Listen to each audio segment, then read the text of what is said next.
A very warm welcome to all of you guys. So we are in the unit 6, still in the unit 6, and now with this we are making sure to end it up. So in the unit 6 we have studied about the labor cost. In two parts we have studied about. In first part we have studied about the labor turnover cost, and then after that we have studied about the labor cost management, in which we have studied about recruitment, timekeeping, time motion study, time study, and time booking also. And then after that we have studied about job evaluation and job analysis, which is a very important part of any of the analysis of the job that is being carried out in the organization, with the main motive to set the wage structure and the salary structure for them. Now along with that we are going to study the next thing, that is merit rating. So merit rating is also a very important thing that carries on in any of our organization. Merit rating refers to systematic analysis of the merit of the employees according to the certain characteristic to ascertain the worth of each employee or a suitable class to them relative to all the other. So basically merit rating is performance evaluation of the employee. So it is performance evaluation of the employee. So this is what we called by the merit rating. Merit rating refers to the systematic analysis of the merits of employees according to certain characteristics to ascertain the worth of each employee in comparison to each other. So under all these factors, following are the main factors of the merit rating: to ascertain the quality of work. So what is the quality of work that is done by the worker? To ascertain the sense of responsibility, how much responsible they are. Along with that,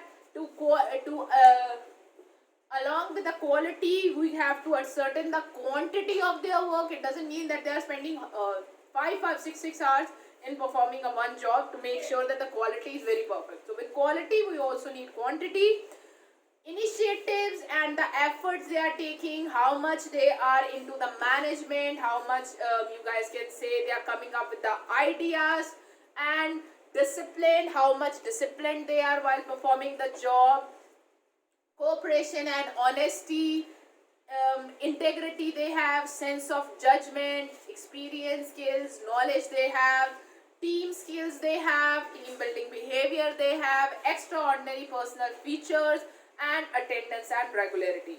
So these are the basically factors that we consider when we have to merit or evaluate the performance or the employee, not only the performance but the overall employee in an organization. So these are the characteristics that we have to consider.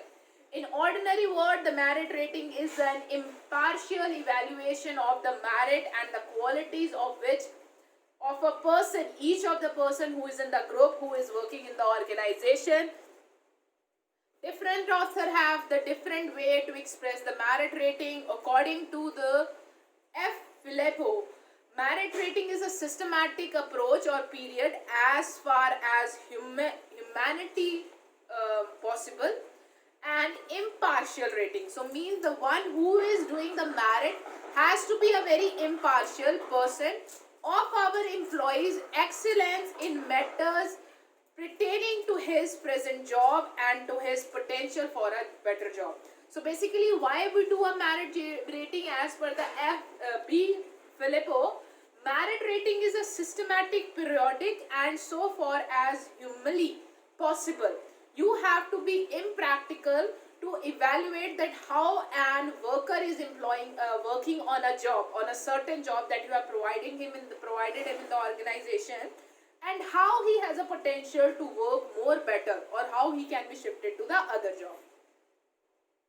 According to the Scott Clodrin, the merit rating of an employee is the process of evaluating the employee's performance on the job in terms of the requirements of the job. So basically, according to the Scott, he said that the merit rating is the evaluation of the performance of the worker of the job in respect of the requirement of the job. So means what the jobs want to do, what was job telling to do, and what the worker has done it. On the basis of it, you merit them or you judge their performance. So this is what the merit rating is. It basically related to the judgment of the performance of the employee on the different basis, not only on the basis of their on the job, but also the overall attitude that they possess in the organization.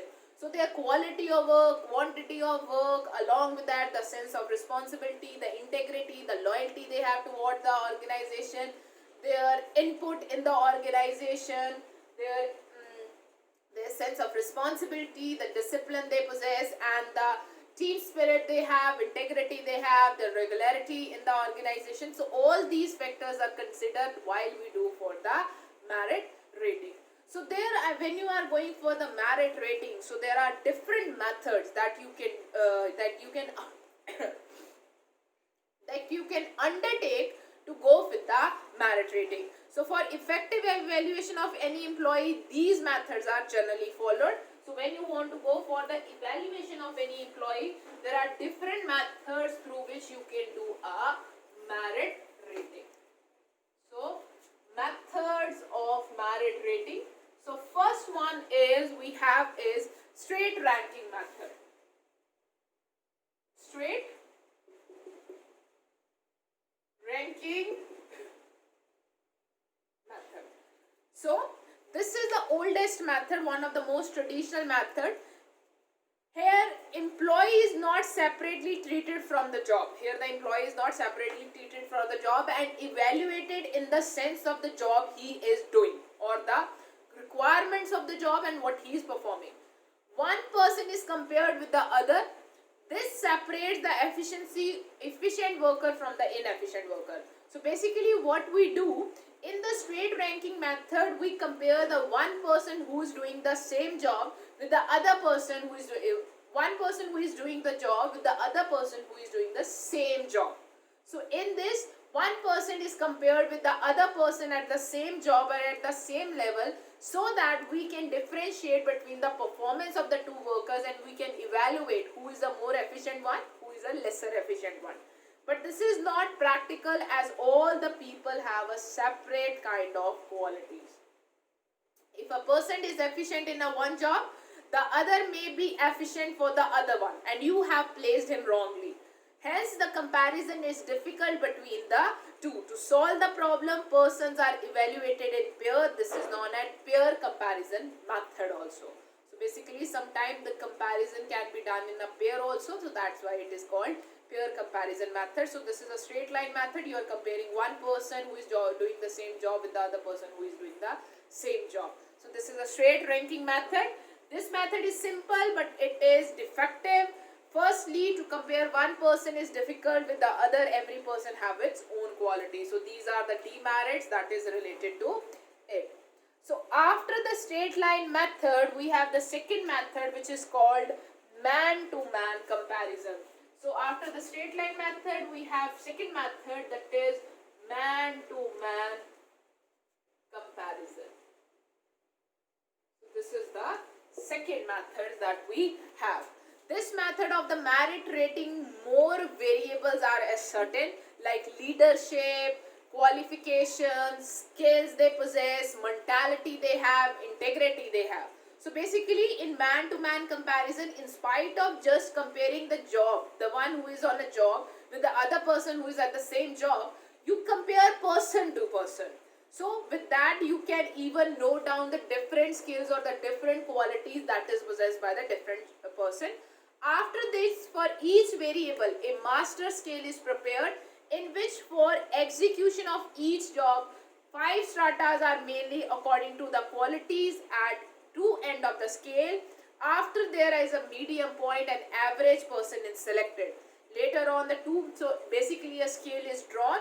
So on the basis of the point that is acquired by the person in the man-to-man comparison, basis on the different qualities that they possess, so a scale can be drawn. So according to it, the point that has been attained by the employee, you can scale them. That whether it is a high performance employee, this is a low performance one, this is a mid one. So this is how the man-to-man comparison works. After that, there comes the third one, that is called a graphic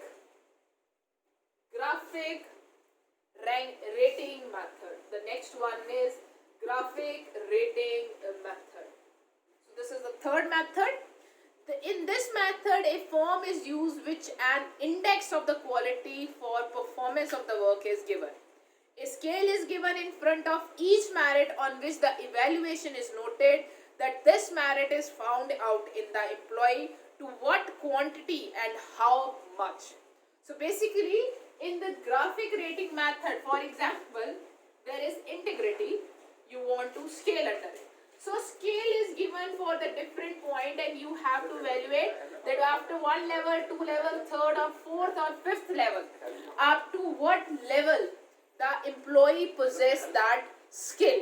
So you can even rate the skill in that. This is called graphic rating method. In this method, a form is used which is index of all the qualities or performance of work is given. A scale is given in front of each merit and you can measure that how much quantity of that skill is, you guys can say, is possessed by the person. For example, you can also talk about hard work, how much hardworking he is. So the scale is given.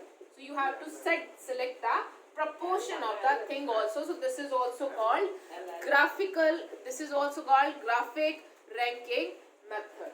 So after that, we come to the next thing, that is a checklist method. The next thing that we have is a checklist method. So the fourth is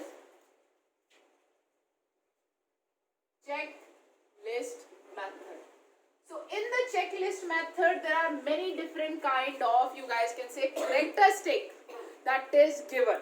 So there are so many different kind of characteristics are given, and for each employee a tick is done against the characteristic that is possessed by the employee.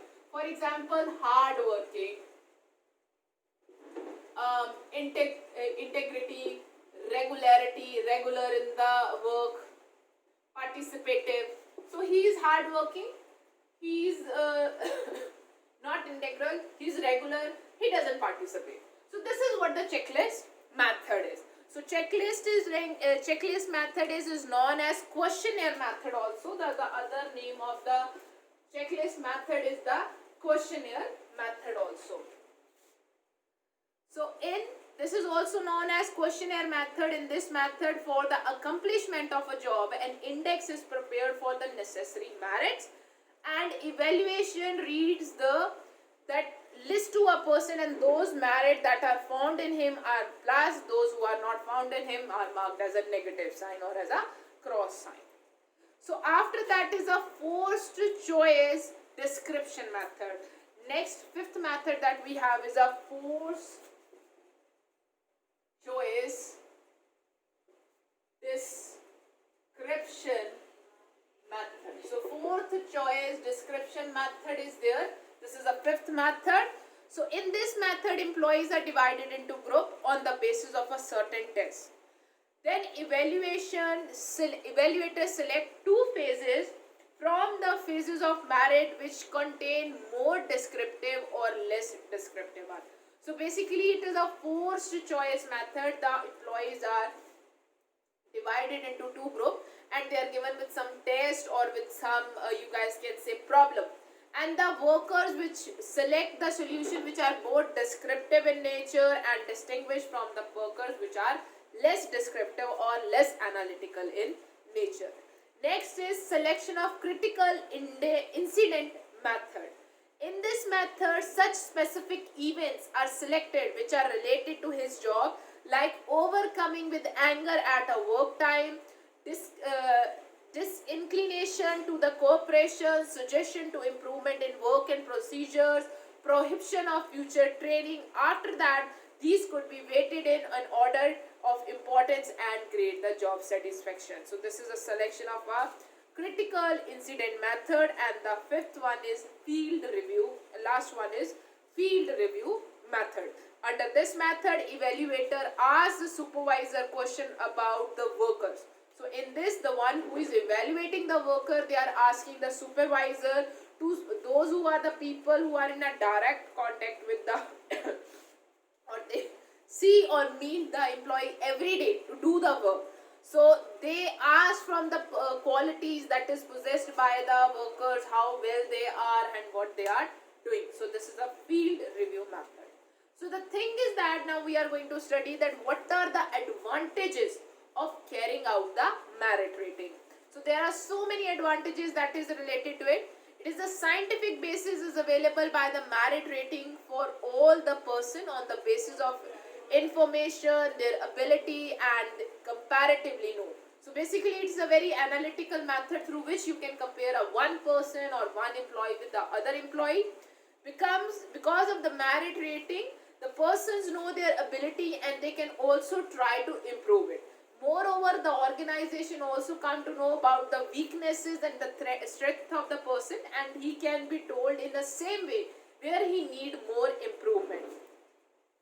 So by performance appraisal and all, you can develop the policy in a certain way to train the employees for their advantage and to carry on with the development. It's also help to maintain the career path or plan the proper career path for the employee also.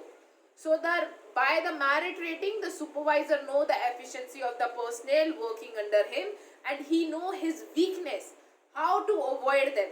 So he can suggest on that also. So these are some of the advantages that lead by the merit rating.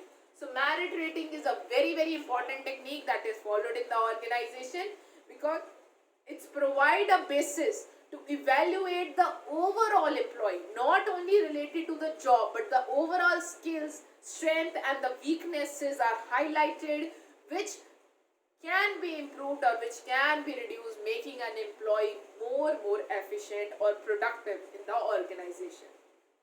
Along with that, there are some of the disadvantages that is also related to the merit rating, like sometimes when you are going for the judgment, so the judgment can be biased also. So judging of raters may be influenced by the past rating records also.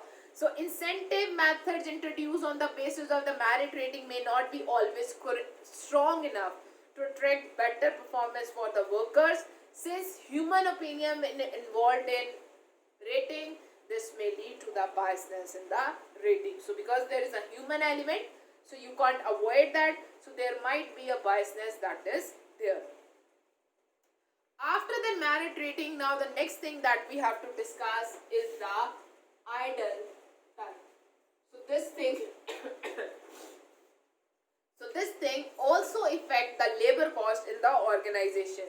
Usually there is bound to be some difference between the time booked to the time for which they have actually done the job or the work. That is called idle time. So means if the employee was in the organization for 8 hours, but out of 8 hours the actual time booking means for which they have actually performed the job, that is 6 hours. So means 2 hours are idle time. So the 2 hours are idle time. So generally when we talk about the idle time, we can divide the idle time into two parts. One is normal idle time, one is abnormal idle time. So it is not possible in the organization that if the working hours are of 8 hours, means a worker has to be in the organization from 6 in the morning, 9 in the morning to the 5 in the evening. Okay? So it's not possible that the worker is working throughout. He's always on the work. In between, he has a need of a break for the lunches, to it went into the washroom, any kind of refreshment break. He wants to take a tea or somewhat things. He wants to chatter around and walk around also. So that is a normal thing. But if he is taking too much time, for example, he is spending 2 hours on lunches, 30 minutes washroom break, 30 minutes tea break and all. So that is an abnormal one which should be avoided. So this is what the normal idle time is, and this is what is the abnormal idle time is. So let's study them. This normal idle time, this represents the wastage that cannot be avoided, and therefore the employer must bear the labor cost of this time. So this is that wastage of the time which cannot be avoided, and the employer have to bear the cost that is associated with that time, because the employee is provided with the wage that is for the 8 hours, not for the 5 or the 6 hours for which he is working. So you have to provide the cost, and the employer has to bear the cost of it because they can't avoid it. The time taken is going from the factory grade to the department in which the worker is working.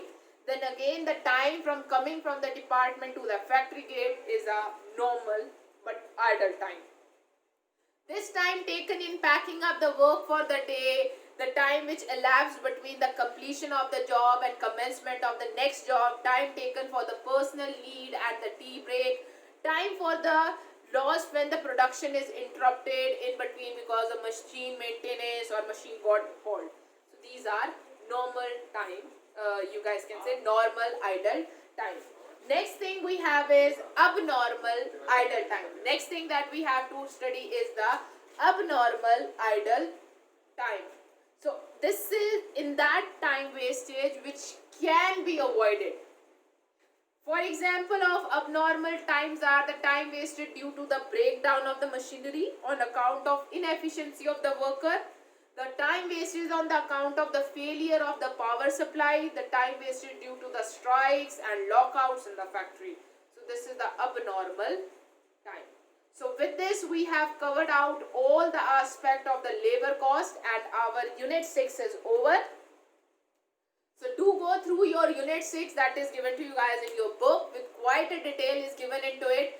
Pay far attention in the labor time over, along with what is a job evaluation is, what is a job analysis is, and what is a merit rating is, along with their methods. And last we have done is the idle time, which is just a basic calculation that how much a worker has started his job to the actual work he has done. Thank you so much guys for your time. Have a nice day ahead.